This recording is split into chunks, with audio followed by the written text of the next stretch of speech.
Dynamics is a branch of physics which deals with studying the causes that originate movement.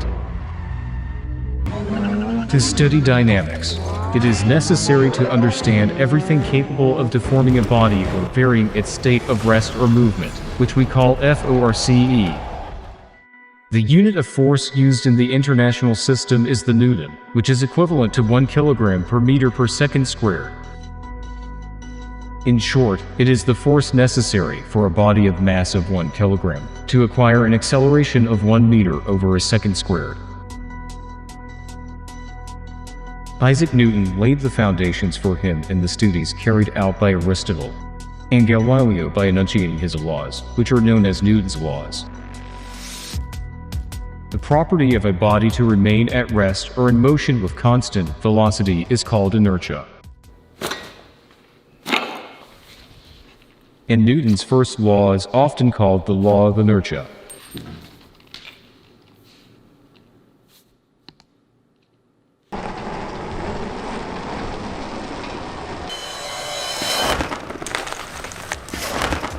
Some objects have greater inertia than others. Obviously, it is more difficult to change the movement of a large body than that of a small one. The inertia of an object is measured by its mass. The more mass an object has, the more difficult it will be for you to accelerate it. Also, in general terms, the more substance or matter there is in something, the more mass it will have. If there are no external forces acting on a body, it will remain at rest or move with a constant speed in a straight line.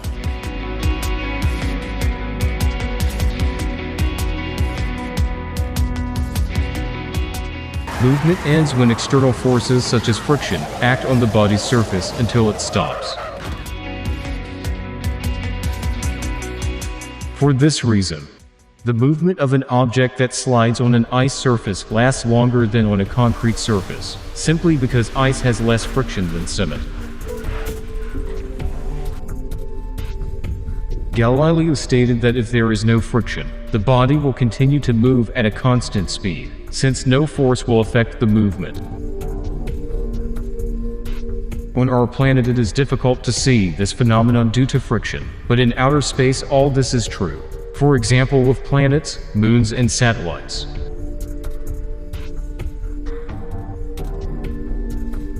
If you have been in a vehicle that has braked unexpectedly, and you have had to hold on with your own hands, you have experienced inertia. We must consider that defining mass is not easy, and this concept has been changing, and it could be stated today, and in practical terms, that mass is resistance to changes in motion known as acceleration. Newton's second law determines that if a force is applied to a body, it accelerates. Acceleration occurs in the same direction as the applied force and is inversely proportional to the mass of the moving body. Remember that force and acceleration are vector quantities, so they have a value, a direction, and a sense. If the mass of the bodies is constant, the formula that expresses Newton's second law is force equal to mass times acceleration, where F is the force in newtons, and the mass in kilograms and the acceleration in meters per second squared. The more mass and acceleration an object has, the more difficult it will be to stop or change its state of motion, since it will also have more force.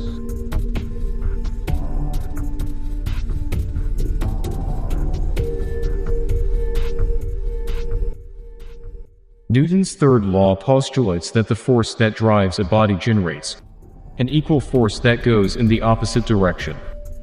That is, if a body exerts force on another body, the second body produces a force on the first with equal magnitude and in the opposite direction.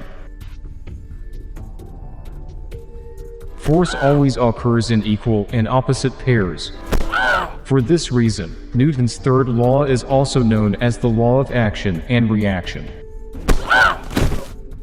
A sphere that moves at a certain speed, the same as the speed of the vehicle as it is in it, is fired in the opposite direction at the same speed.